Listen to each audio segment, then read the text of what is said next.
Ladies and gentlemen, fight fans all around the world, let's talk some boxing. But before I do, I give all thanks and credit to my Lord and Savior Jesus Christ. If you don't know who Jesus is, it's always never too late to get to know him.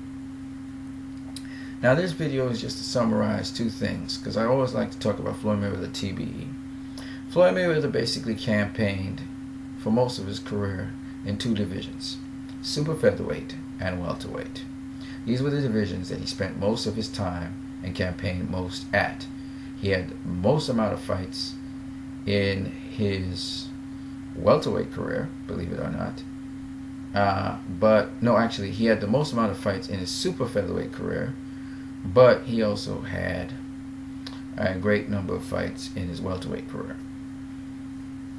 Now, no one can dispute that Floyd is in the top welterweights of all time.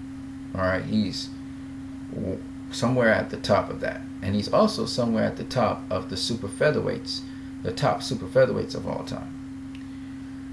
When you combine those two together, that combination is just remarkable. There's no ifs about it. His resume and his wins is what makes him, again, the best ever, and that's how we can make this argument for the best ever, because some may argue he is the best welterweight ever to have laced them up because of his record and resume, the level of opposition he faced. And some may argue that he is the top super featherweight in the world. Now, you can argue you can argue back and forth that it's Julio Cesar Chavez or Alexis Arguello, or even if you want to, you can even argue that it's Azelino Freitas. But at the end of the day, Floyd Mayweather is in that mix for the top super featherweights in the world, period. When you look at the welterweight division, you have to include Floyd Mayweather in the top welterweights of all time.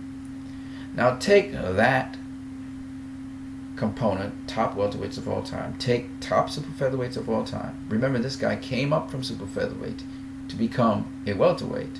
And you combine those two together, and that's why Floyd has to be called TBE. He's not just somewhere in the vicinity of the top boxers of all time. No. He is the top boxer of all time, because his resume at super featherweight and his resume at welterweight, which are two extremes of the spectrum, right, where he began and where he ended, really is remarkable. Okay? Now, having said that, there's another thing I want to make a point of. I'm not trying to stress that because you're undefeated makes you greater than somebody else who may have fought opposition and lost. Absolutely not. But when you look at the level of opposition Floyd faced at welterweight, we're not even taking into account his super welterweight touchdowns that he had. And we're not talking about all the other fights he had in between welterweight and super featherweight. And you look at all the fights he had at super featherweight and the level of opposition he faced and how regularly he fought at super featherweight. When you put those two things together, you get quality and numeracy. And ain't nobody who has done it better than Floyd Mayweather in that respect. You will not find anyone. Because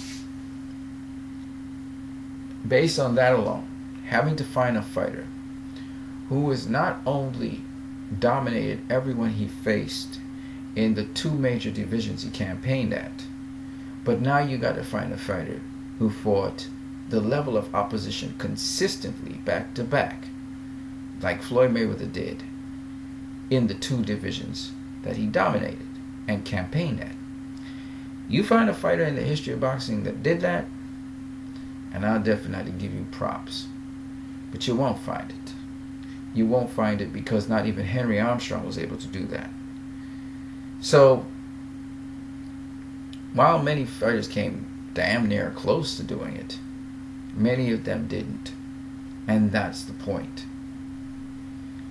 So, on that note, you guys have a great one.